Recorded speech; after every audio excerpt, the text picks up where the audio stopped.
하루의 시작을 하게 됩니다. 어렸을 때 장난꾸러기 여기 아이들이 장난을 쳤던 기억이 있습니다. 음, 가는 길에, 아이들이 다니는 길에 조그만 웅덩이를 파고, 거기에 이제 비늘이나 아니면 나뭇가지를 살짝 덮어서 그 위에 흙을 덮어 놓으면 깜짝 같아요. 그러니까 지나가는 아이들이 이제 밟으면 이제 빠지는 이제 부비 트랩이죠. 그래서 장난을 쳤던 어렸을 때 했던 그 기억이 있습니다. 물론 제가 주도하지는 않았었습니다. 저는 뭐 이렇게 주도할 그런 성격은 아닌데 함께 참여했었죠. 그리고 빠지면 즐거워했었죠. 이것이 이제 아이 때의 장난이죠. 이것처럼 우리가 인생을 살면서 구덩이와 같은 함정, 부비트랩은 얼마든지 있습니다. 우리 인생길에서 가다가 우리가 모르는 사이에 속아서 또 우리가 바른 길을 들어섰는데 잘못된 길로 들어서서 그 목적지에 약간까지 가지 못할 뿐만 아니라 사단이 파놓은 함정에 빠져서 물론 속아서 그렇죠. 빠지게 되면 구덩이에 빠진 웅덩이에 빠진 아이들 같은 경우는 옷을 젖기도 하고 지저분함 속에 집으로 돌아가야 되는 것처럼 인생도 마찬가지입니다. 웅덩이에 빠져 죽을 수도 있고요. 죽지 않는다 한다면 그것이 흔적에 남아서 항상 이렇게 따라다니는 실패의 연속이 될 수 있는 배경이 되게 됩니다. 오늘 말씀 한번 나눌 수 있는 메시지는요. 둘이 다 구덩이에 빠진다라는 말씀인데요. 오늘 이 말씀이 나오는 누가복음 6장 39절 40절 말씀에는 눈이 먼 자들에 대한 메시지가 나옵니다. 눈이 먼 자를 어떻게 인도할 수 있겠느냐. 이 말씀을 통해서 우리가 인생에 있어서 웅덩이에 빠지는 사람이 되는데 먼저 앞서가는 사람이 인도하는 사람이 웅덩이를 발견하지 못하고 눈이 멀었다면 빠질 수밖에 없지 않겠느냐라는 것인데 이 말씀을 가지고 생각해 볼 수 있는 것은 뭐냐면 영혼이 눈이 먼 사람들은 육신의 눈은 떠서 세상을 바라보고 있지만 육신의 눈은 세상을 향해 있기 때문에 영안이 어두워서 캄캄하여서 웅덩이에 빠지는 경우가 있을 수 있겠을 것입니다. 그 말씀 보고 함께 말씀 나누도록 할 텐데요. 또 비유로 말씀하시되 맹인이 맹인을 인도할 수 있느냐 둘이 다 구덩이에 빠지지 아니하겠느냐 제자가 그 선생보다 높지 못하나 무릇 온전하게 된 자는 그 선생과 같으리라. 이 말씀이 이렇게 붙어 있으면서 주시는 메시지는 이제 비유로 하신 말씀 속에 있는 것들인데요. 이 맹인이 인도할 수 없다라는 것은 눈 먼 자를 인도하면 인도할 수 있겠죠. 그러나 구덩이에 빠지지 아니하겠느냐라고 반문하면서 인도자를 참 잘 만나야 된다. 선생과 스승을 참 잘 만나야 된다라고 말씀해 주고 있죠. 저는 어제도 말씀드렸던 것처럼 세상에 교사나 가르칠 교자 쓰거든요. 교수는 많은데 선생 많지 않다. 스승은 많지 않다라는 그런 생각을 가지면서 어제도 말씀 나눴었습니다. 세상은 가르치는 사람 많은데 선생과 스승은 적다. 스승은요, 가르치는 거에 있어서 지식적인 가르침보다 생활 속에서 보여주는 사람들입니다. 그래서 생활에서 인생의 삶을 이렇게 살아야 되라고 먼저 살아낼 사람들에게 삶을 가르쳐 주는 것이 이제 스승의 모습이기도 합니다. 그런 의미에 봤을 때 스승은 사랑이 담겨져 있고요. 선생은 그 아이에게 그 생활 속에서 발음을 알려주고 진리를 알려줄 뿐만 아니라 그 속에 참된 사랑이 담겨져 있기 때문입니다. 물론 교사나 교수들이 가르친 사람들이 없다는 뜻은 아닙니다. 그러나 사랑 없이 또 그 안에 그 아이의 바른 인생과 생활에 들어가 있지 않은 발음이 들어가 있지 않은 가르치는 또 교수만 사람들을 말할 때 쓰는 메시지죠. 물론 다 똑같이 쓸 때 그렇게 쓸 수 있지만 참된 스승이 필요한 이 시대이기도 합니다. 그랬을 때 눈 먼 자를 인도할 수 없다라는 말씀 속에 있을 때 이 말씀을 가지고 생각해 보게 될 때 생각해 볼 수 있는 것은요. 한번 제가 이제 외국 드라마죠. 외국 드라마를 보면서 한번 생각했던 적이 있었는데 그럴 수 있겠구나 하는 생각을 해본 적이 있었습니다. 무슨 얘기냐면 그 눈먼 자들의 그 식당이 있는 거예요. 근데 거기는 암전이에요. 깜깜해요. 근데 눈먼 자들은 깜깜하니까 그 깜깜한 것이 어찌 보면 더 잘 보일 수 있는 환경이 주어진 거죠. 그래서 눈이 멀었다는 그 표현을 쓸 때 이제 저도 좀 몇 분 이렇게 만나보고 아주 오래전에는 이제 점자 성경까지 있는 교회에서 잠깐 제가 뵌 적이 있는데 이분들 말에 의하면 아예 안 보이는 건 아니랍니다. 물론 그런 분도 있을 거예요. 눈이 실명돼서 안 보는 그런 분도 있겠지만 대부분 태어날 때부터 눈이 먼 사람들은 아주 안 보는 것이 아니라 아주 조금씩은 보인답니다. 그러니까 희미하게 보인다든지 아니면 이제 형체만 보인다든지 이런 것이죠. 그래서 그런 분들 얘기 들어보면 그런 분들은 이런 드라마에서 보는 것처럼 이게 눈먼 자들의 식당 가게 되면 그러니까 눈이 밝은 사람보다는 훨씬 더 잘 보는 사람보다 더 편하게 있을 수 있겠죠. 어쩌면 눈먼 자가 눈뜬 사람을 인도하는 그런 상황이 될 수 있다는 생각을 보게 됩니다. 또한 이제 우리 영화관에 들어갈 때 보면 캄캄한 곳에 들어갈 때 눈뜬 사람은 들어갈 때 처음은 그 눈의 조리개가 그 적응하지 못해서 깜깜해서 가지 못하고 이제 더듬더듬 가죠. 저도 영화관 갈 때는 그렇게 더듬어서 갔던 어렸을 때 기억이 있습니다. 지금은 영화관 갈 일이 별로 없으니까요. 또 요즘은 또 워낙 잘 돼 있어서 그렇게 더듬어지 않아도 이렇게 잘 들어갑니다. 근데 옛날에 대형극장 같은 경우는 깜깜했어요. 보이지 않았어요. 그래서 까만 천으로 탁 덮어 있어서 들어갈 때는 이 까만 천으로 두꺼운 천이 그걸 열고 들어가야 되거든요. 근데 문이 두 개 정도 있었어요. 왜냐하면 영화관에는 빛이 들어가면 안 되니까 하나 문을 열고 들어가면 또 이제 암막 커튼이 있어서 들고 들어가서 그러면 처음에는 안 보여서 이렇게 한동안 좀 멈춰 있어야 되죠. 이런 생각을 해보면서 여기서 말하는 눈먼자라는 것은 인생에 있어서 육신의 눈먼자보다 어찌 보면 육신의 눈이 멀었지만 영안의 눈먼자보다 더 밝게 보고 있는 사람이 있지 않은가. 간혹가다 이 간증하시는 분들 보게 되면 그런 분들 봐요. 눈이 멀었기 때문에 눈이 보이지 않았기 때문에 더 하나님께 더 가까이 갈 수 있었고 하나님 더 바라볼 수 있었다라는 간증을 들은 적이 있었습니다. 눈이 멀었다는 육신 눈이 멀어서 마음의 눈까지 멀은 것이 아니라 영안까지 멀은 것이 아니라 눈이 멀은 것 육체적인 눈이 멀어서 영안이 열려서 더 하나님을 더 바라볼 수 있는 내 영안이 더 많이 열렸다. 라는 것을 공감하게 됐던 공감했던 적이 있었습니다. 이 말씀이 나오게 된 배경을 보게 되면 오늘 이제 누가복음 6장 39절 40절 말씀은 누가복음에서 짧게 나왔습니다. 그래서 이 앞뒤 문맥을 보게 되면 비판하지 말라 이런 식의 메시지 속에 들어가 있는데 이 메시지가 마가복음 15장 가게 되면요 거기 똑같이 말씀하고 있거든요. 마가복음 15장 14절 말씀 제가 말씀 올려드릴게요. 그냥 두라 그들은 맹인이 되어 맹인을 인도하는 자보다 자로다 만일 맹인이 맹인을 인도하면 둘이 다 구덩이에 빠지지 아니하시니 이 말씀 속에 이 맹인을 눈먼 자를 누구로 표현하고 있냐면 이제 예수님께서 말씀할 때 바리새인을 표현하고 있습니다. 그러니까 누가복음 6장에서는 그 바리새인 얘기가 나와 있지 않지만 마태복음 이제 15장에서는 이제 바리새인의 비유를 통해서 이 눈이 먼 자가 바로 바리새인이다라고 말하면서 그 영적으로 눈먼 자의 바리새인의 모습. 그래서 그 영적으로 눈먼 것이 세상의 그 율법의 전통에 따라서 복음을 확인하지 못하는 바리새인들을 비유로 말씀해 주고 있죠. 좀 전에 말씀드린 비유처럼 육신의 눈은 육신을 바라보고 있지만 영안이 감겨서 육신은 세상을 향해 바라보고 세상의 밝음을 보고 있는 것 같지만 내 마음과 영안은 더욱더 하늘과 멀어져 하늘 볼 수 없는 눈이 되어서 영안이 감겨 있는 상태. 바리새인들의 모습을 비유로 말씀해 주고 있습니다. 그래서 마태복음 15장 보게 되면 바리새인은 전통이죠. 이제 바리새인들이 물어요. 왜 당신의 제자들은 음식을 먹을 때 손을 씻지 않습니까? 그랬을 때 바리새인들이 전통을 가지고 따졌을 때 예수님께서 말씀하시기를 비유로 말씀하시는 가운데 있게 됩니다. 입으로 들어가는 것보다 뒤로 나가는 것이 더 이제 그러니까 지저분하다 깨끗하다 이렇게 표현하고 있고요. 그러면서 이제 그 중간에 메시지 가운데 있는 것이 바로 이제 그 메시지입니다. 너희들이 이제 부모를 공경한다 말하면서도 왜 하나님께 드린다 하면서도 부모에게 공경하지 않느냐. 그것이 바로 너희 전통을 세우고 있으면서도 불구하고 그 복음의 본질을 왜 왜곡시키느냐.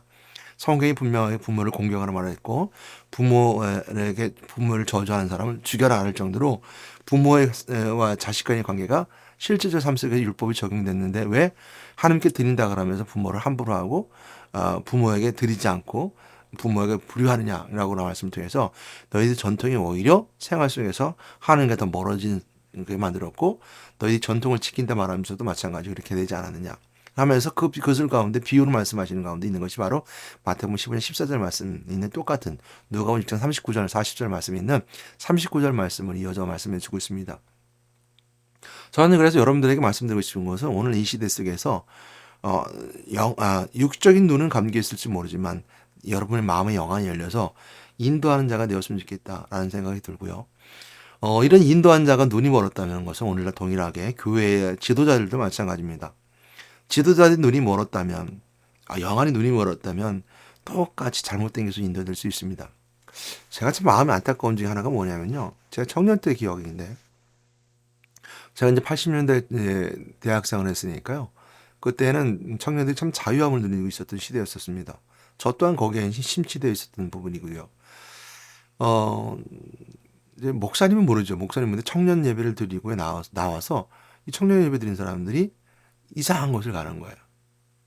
엉뚱한 곳을 가죠. 어, 그 카페를 가는데 카페가 그냥 커피를 마시는 카페가 아니라 음주하는 카페를 간다든지. 근데 그렇게 된 것을 몰랐어요. 나중에 보니까 그런 상황에 들어가는데 음, 이제 목사님 전혀 모르는 상황이었었고, 근데 그렇게 가는 것이 먼저 인도하는 사람이, 먼저 교회에서 앞서는 사람이 하나님의 말씀 왜곡할 뿐만 아니라 교회에서 하는 삶을 잘못 왜곡시켜서 이끌고 가는 거죠. 이것은 제가 젊은 청년들에 비단 얘기하는 것이 아니라 오늘 교회 많은 사람들 마찬가지입니다. 먼저 앞서가는 사람이, 인도하는 사람이, 또 목장장이, 아니면 구역장이, 아니면 또 회장이, 청년의 학생회 회장이 영안이 열려서 정말 예배 중심, 말씀 중심, 기도 중심, 그리고 그리스도 중심, 또 하나님 만나는 은혜의 그 그리스도의 그 은혜 중심, 또 그리스도 보혈 피 은혜로 내가 씻음 받는 제 용서, 그 겸손한 자세로, 또 왕대신 그리스도의 원세로 내가 항상 기도를 통해서 응답받을 뿐만 아니라 내가 왕대신 그리스도의 선포함을 통해서 항상 승자의 삶을 살아가는 삶의 모범과 모델이 되어주지 않으면, 또한 그 그리스도의 은혜를 누리지 않냐면 따라오는 사람들 그것이 당연한 것처럼 따라온다는 거죠. 목사님이 100마디, 1000마디 설교하는 메시지가 또한 하나님의 말씀을 증거할 때 그 증거된 메시지가 성도들이 먼저 앞서가는 사람들이 누려지고 은혜 가운데 함께 해줌을 통해서 되어지지 아니하면 일치되어져 갈 수 없다는 것, 따라오는 사람들이 잘못된 길을 인도될 수 있다는 것, 이것을 한번 그러니까 생각해 보는 것은 동일하게 적용할 수 있습니다. 여러분 마음에 와닿지 않죠? 제가 이렇게 말하니까 마음에 와닿지 않으면 제가 한번 더 자세하게 여러분 설명드리면, 먼저 앞서가는 사람들이 예배 생활 되지 않고 기도 생활 되지 않고 사람들이 이끌어가는 그 이대저로서 세상의 방법을 이끌어가면, 여러분 오늘 눈먼 자의 모습으로 눈먼 자를 인도하는 것과 똑같다는 것입니다. 굉장히 오늘 이 말씀 생각하고 묵상해 보게 됩니다. 또한 마찬가지로 이단들이 들어와서 성경, 요즘 나오는 새로운 이단들, 뭐 새롭지는 않겠죠. 그들이 먼저 시작했을 때 작은 성경 공부부터 시작하죠. 성경이 바른 이해. 그래서 교회 외에 다른 곳에서 성경 공부를 하자. 왜냐하면 교회에서는 성경 공부할 수 있는, 그리고 성경을 바르게 해석해 주지 못하는 것 같다. 그래서 그런 성경 공부를 함을 통해서 성경을 왜곡시키는, 그리고 그 성경의 메시지를 상당히 직관적으로, 예를 들면 신천지가 하는 그 직관적인 설교에서 성경 해석, 예를 들어서 알레고리적 해석인데요. 말씀 속에 나오는 하나님의 전, 그리고 말씀 속에 나오는 그 파라다이스가 바로 이제 과천이라고 하는, 그러니까 파라다이스의 모습을 실질적으로 삶 속에서 보여주는 직관적인 이런 설교, 이런 성경 해석법이 사람들의 마음을 혹하게 만들 수 있다는 겁니다.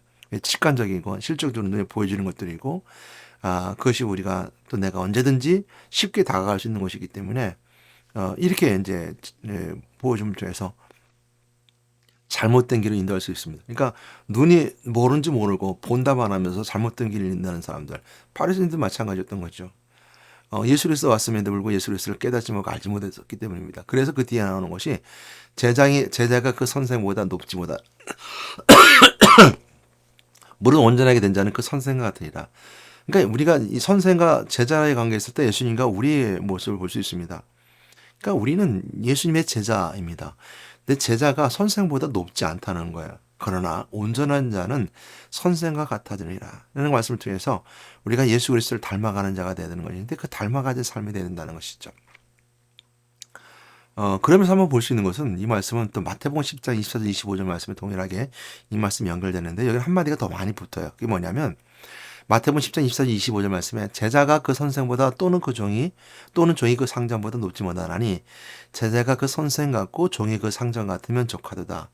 집주인을 바알세불이라 하였거든 하물며 그 집 사람들이라 그들을 두려워하지 마라. 이렇게 이제 마태복음도 다 이렇게 설명해주고 있거든요. 하나가 더 붙죠. 집주인을 바알세불이라 하였거든 이 말씀을 주의하는 것처럼 오늘 이제 말씀 속에 제자가 그 선생보다 또는 종이 그 상전보다 높지 못하나니 제자가 그 선생과 같고 종이 그 선생과 같으면 족하도다 라는 말씀 중에서 교만하지 말라는 겁니다. 예수님을 넘어설 수 없을 뿐만 아니라 예수님보다 더 앞서가지 말라는 거죠. 항상 예수님의 제자는 예수님을 따라서 예수님처럼 따르면서 살아가는 거죠. 이제 마태복음 10장에서는 이제 박해의 메시지가 함께 연결됩니다. 이 메시지는 너희들이 아무리 고난 당한다. 인생이 고난이잖아요. 인생이 고난이라는 것은 인생 속에 고난 속에 살아가는 것은 고난이지만 예수님보다 더 큰 고난을 당할 수 있겠느냐. 너희들이 아무리 고난이다 하더라도 예수님처럼 더 고난 당하지 않겠다. 예수님이 당하셨던 고난은 죄가 없음에도 불구하고 십자가에 못 박혀 죽으셔 죄인들이 죽는 죽음 속에 갔고 그리고 죄가 없음에도 불구하고 당시에 정치범을 올려서 시대적으로 정치범이 돼서 왕이라는 그런 어떤 반역죄인으로서 십자가에 못 박혀 죽으신 것처럼 이런 고난을 너희들이 당하겠느냐. 예수님 당하는 고난보다 더 큰 고난을 당할 수 없을 것이다. 또한 마찬가지로 그 고난 뒤에 죽으시고 죽음 후에 어떻게 되냐 부활하셨다. 그러니까 우리가 아무리 어떤 고난을 당한다 하더라도 부활하신 그리스도 그 이상이 있을 수 없다는 거예요. 그러면서 우리가 부활하신 그리스도와 함께 그 고난 뒤에서 박해 속에서도 그 선생님처럼 예수님처럼 그 삶을 다 이겨나가서 십자가 이기는 것처럼 십자가의 고난까지 이겨나가면 너희들도 예수님처럼 부활하신 부활에 참여할 수 있다. 이게 이제 우리 주 포인트입니다. 그래서 마태복음 10장에서는 박해와 메시지와 함께 이 말씀이 있는데 여기서 집주인을 바알세불 하였거는 무슨 얘기냐면 집주인, 하나님의 집의 주인은 하나님이시죠. 근데 뭐라 했냐면 예수님이 오셔서 예수님이 집주인임에도 불구하고 주인의 아들임에도 불구하고 바리새인들 뭐라 했냐면 저 예수의 능력이 바알세불의 힘을 입어 바알세불의 뜻은 귀신의 왕이라는 뜻이거든요. 귀신의 왕을 힘입어 저렇게 이렇게 능력을 행사한다. 기적을 일으킨다라고 사람들이 또 바리새인들이 그렇게 지적했거든요. 그러니까 하물며 너희들이 예수님이 집 주인임에도 불구하고 온 만물을 창조해 하나님에도 불구하고 그 하나님이신 그리스도를 영접지도 않을 뿐만 아니라 오히려 핍박했던 바리새인들이 또 그 여러 가지 바리새인과 함께하는 사두개인이나 성전 맡은 자들이 했던 것처럼 또 시대적으로 정치적인 리더자리 했던 것처럼 그렇게 그 핍박했던 그 그리스도를 알아보지도 못하고 섬기지도 않았던 그들이 오히려 그리스도를 바알세불에 힘입어 능력을 행사한다. 그 귀신의 왕이다라고 했던 것처럼 이렇게 메시지하고 있는 거거든요. 그 상징이 같으면 좋거든. 집주인을 바알세불을 하였거든 하며 그 집 사람들이냐. 그래서 성전 맡은 자들이라든지 하나님의 사람들이 말했던 바리새인들이나 서기관들이나 사두개인들이 우리 예수님을 핍박했던 사람들이 어찌 너희들이 선생만큼 살아가느냐 아니면 선생이라 말할 수 있겠느냐. 예수 그리스도 알아보면 예수 그리스도가 하나님인 걸 알지 못하고 깨닫지 못할 뿐만 아니라 오히려 바알세본 귀신의 왕이라 말했던 그들이 어떻게 인도자가 되고 앞서갈 수 있겠느냐. 그들이 어떻게 리드할 수 있는 자들이 될 수 있겠느냐라고 이렇게 말씀하고 있는 것입니다. 오늘날 교회도 마찬가지입니다. 바르게 따라가야 되는 것이죠. 인도자가 바라야 됩니다. 그런 의미에서는 저 또한 무한 책임감을 느끼게 됩니다. 여러분들에게 분명히 예수 그리스도를 소개하고 저는 예수 그리스도를 증거했습니다. 아무리 어떤 상황이라 하더라도 예수가 그리스도이며 그리스도는 하나님 만나는 길을 열으신 분이요. 그래서 성육신에서 이 땅에 오셨고 또 십자가 못 박혀 죽으심을 통해서 성경에 기록된 대로 십자가에 못 박혀 죽으셨습니다. 그래서 죄가 없음을 증거하기 위해서 동정자 마리아에게 나셨고 그리고 십자가에 못 박혀 죽음을 통해서 부활하신 그 부활의 증거로 우리가 사망 권세를 깨뜨리는 그 승리자의 또 왕심을 선포함을 통해서 예수 그리스도가 하나님심을 이 땅에 선포하고 증거했습니다. 그리고 예수 그리스도 부활하신 것을 많은 사람이 보았고 승천한 많은 사람들이 500의 문도가 많은 사람들이 봤다는 것처럼 증인이 되었고 오늘날 그 증인의 삶으로서 오늘 우리에게도 그 증거물로 증인들의 메시지가 우리에게도 동일하게 적용됩니다. 그래서 우리는 믿음으로 예수 그리스도가 살아나심을 받고 예수의 십자가 은혜 가운데 참여하는 것이고 믿음으로 하나님 만남을 통해서 참된 진리 가운데 있게 되는 것이 바로 그리스도의 은혜입니다. 그리스도의 붙잡은 자들에게는 구원의 은혜 있고 구원의 은혜 있는 자들에게 한 자녀요 한 백성이 된 권세가 주어져서 또한 우리가 언제나 우리가 임마누신 그 약속에 따라 우리 함께 임마누 주시며 천국 소망 가운데 함께 해줄 뿐만 아니라 생활 삶 가운데 잘됨의 축복과 아내들의 권세로서 기도의 응답의 시간표까지 함께 하셨던 것처럼 우리 그리스도의 권세 은혜가 항상 우리가 누려지게 됩니다. 꼭 그걸 기억하시고 오늘 저에게도 좀 무한한 책임이 있고 저는 분명히 전했습니다. 그리스도를 따라야 된다는 거. 저를 따라오는 것이 아니라 제가 증거하는 그리스도를 따라와야 된다는 거. 저는 눈먼 자입니다. 그러나 내 안에 그리스도는 내 안에서 눈뜬 자이고 세상을 밝게 보게 해줄 수 있는 능력이 있으며 성령의 역사하심을 통해 나는 세상을 바라보고 영안을 열려서 그리스도를 증거하는 자의 삶을 살아가게 됩니다. 나는 눈먼 자입니다. 그러나 내 안에 성령은 나로 하여금 세상을 바라보게 해줍니다. 내 눈으로 바라보는 것이 아니라 성령이 보시는 눈으로 바라보게 하시고 말씀으로 눈으로 바라보게 하심을 통해서 말씀의 안경이 나로 하여금 세상을 밝게 보게 만들어집니다. 그런 우리가 성령 주신 믿음을 가지고 그 안경의 눈으로 세상을 바라보는 것처럼 원래 예수 그리스도의 말씀을 가지고 세상의 눈을 바라보는 여러분 되시길 바랍니다. 다시 말씀드립니다. 저는 어려서 웅덩이를 파놓고 아이들이 지나갈 때 빠지는 장난기 있는 어린 소년의 시절을 기억하게 됩니다. 인생에 있어서 우리는 언제든지 웅덩이 빠질 수 있는 환경이 있습니다. 웅덩이 빠지지 않을 수 있는 것은 그 장난기 어린 그 웅덩이 모습을 볼 수 있는 눈이 있어야 되는 것이고 선지자로서 하나님의 말씀이 앞으로 삶 속에서 내 인생이 어떻게 진행되고 어떻게 결과가 있는 것을 분명히 알고 가는 자로서 천국이라는 소망에 천국이라는 새하늘과 새 땅이라는 것을 우리가 보여주셨고 죽으시고 부활하심을 통해 우리가 보여줌을 통해서 죽음의 권세를 깨뜨릴 수 있는 그리스도의 권세가 있으면 우리가 친히 믿음으로 보게 하여 주셨습니다. 그것이 우리가 웅덩이 같은 그 고난과 환경 속에서 이길 수 있는 비결이고 예수님께서 먼저 그 길을 걸어가셨기 때문에 그 길 그대로 따라가면 그 은혜가 있습니다. 산을 올라갈 때 앞에 사람을 잘 밟고 올라가면 쉽습니다. 산을 한 박자 올라갈 때 앞에 왔던 사람의 발자를 그대로 밟고 올라가면 캄캄한 어두운 산길에도 그 길을 올라갈 수 있습니다. 제가 대학생 때 저희 친구들과 함께 그 계룡산 올라갔던 기억이 있네요. 근데 밤께 그 밤사냥을 했습니다. 밤사냥을 했는데 밤사냥할 때는 앞에 있는 리더자가 그 지리에 해박한 지식이 있어야 됩니다. 깜깜해서 그를 잘못 들어가면 잘못된 곳을 빠질 수 있거든요. 그래서 그 앞에 있는 친구가 해박한 지식을 가지고 인도할 때 나는 그 앞에 가는 사람의 발자국만 밟고 가면 됩니다. 그러면 내가 낭떠러지 떨어질 일도 없고 발이 삐끗해서 잘못된 길을 내 몸이 다칠 일도 없고 잘 따라갈 수 있습니다. 앞에 갔던 그 리더자의 발자국을 그대로 따라가면 됩니다. 또한 제가 지옥부에서 근무했는데 지옥부에 근무할 때 가장 큰 위험한 것은 지뢰밭입니다. 지뢰밭을 잘 이렇게 피해갈 수 있는 것은 난 길만 가면 됩니다. 그 지뢰라고 하는 그 표만 없는 곳을 미리 그 탐지기로 다 해놓은 길을 따라가면 양쪽에 지뢰밭이 있어서 잘 갈 수 있습니다. 물론 이제 비가 와서 유실되면 떠나오는 것을 잘못 밟아서 잘못될 수도 있죠. 그렇게 꼭 앞에 먼저 밟고 단단히 굳어진 땅을 밟고 가면 됩니다. 신앙의 길도 그렇습니다. 목사님이 먼저 예수님이 가셨던 길을 따라가는 삶을 갑니다. 그럼 그 리더들도 다 목사님이 가셨던 예수님이 가셨던 길을 목사님 따라갈 때 목사님을 따라서 목회자를 따라서 또한 리더자를 따라서 그 길 함께 갑니다.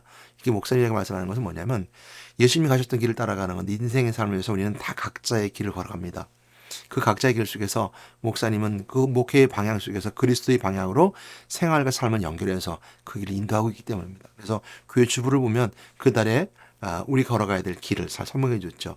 어떤 계획이고 어떻게 해서 우리가 인생의 교회가 이 땅에서 어떤 일을 해나갈 겁니다. 라고 하는 분명한 삶의 디테일한 삶의 현장으로 우리가 보여주기 때문에 그러니까 목사님을 따라가라는 것은 바로 그런 의미가 있습니다. 그 길을 벗어나면요. 그 길을 벗어나면 물론 다른 교회에 가서도 그 길을 따라갈 수 있습니다. 성향에 맞게 갈 수 있겠죠. 저는 우리가 예수님을 따라가는 또 그리스도께서 우리는 목사님이나 또한 장로님이나 권사님, 집사님들은 직분자로서 리더자입니다. 예수님 가셨던 길을 잘 따라가야 되고 먼저 앞서가는 사람을 잘 따라서 갈 때 우리 생활 속에서 삶 속에서 눈먼 자지만 영안이 열려 하나님께 주시는 은혜의 길로 따라가고 그 은혜만 나누는 것이 아니라 직분자의 사명을 감당하는 은혜가 있다는 걸 꼭 기억하시고 그 은혜의 사명 부르시며 소명에 따라 사명의 길을 걸어간 여러분 되시기를 주님으로 축복합니다. 다 같이 기도하겠습니다. 사랑과 은혜가 많으신 하나님 감사합니다. 인생의 삶 속에서 뭐 구덩이 빠질 수 있는, 웅덩이 빠질 수 있는 여러 가지 고난과 환난과 박해가 있을 수 있는데, 눈먼 자가 눈먼 자를 인도하면 둘이 다 구덩이 빠질 수 없습니다. 빠질 수밖에 없습니다. 그러니까 이처럼 먼저 가는 사람이 눈먼 자가 아니라 먼저 간 길이고, 영안이 열려 가는 길이기에 영안이 열린 사람이 이끌고 갑니다. 그러나 먼저 갈 수 있는 예수님 따라 빛 대신 그리스도를 붙잡고 내가 갑니다. 어둠 속에 빛을 발견하고 하는 것처럼 그리스도를 보고 그 길을 따라가면 분명히 웅덩이에 빠지지 않을 뿐만 아니라 구덩이에서 우리가 빠져나더라도 헤어나올 수 있음을 믿습니다. 그러므로 우리 예수 그리스도 믿는 믿음을 가지고 오늘도 웅덩이에 빠지지 아니하고 구덩이에 빠졌다라도 승리하는 저희들 되게 원하오니, 오늘도 예수 그리스도가 먼저 앞서간 길 따라 그를 따라간 저희들에게 인도해 주시옵소서, 축복하여 주시옵소서. 예수 이름으로 기도드렸습니다. 아멘.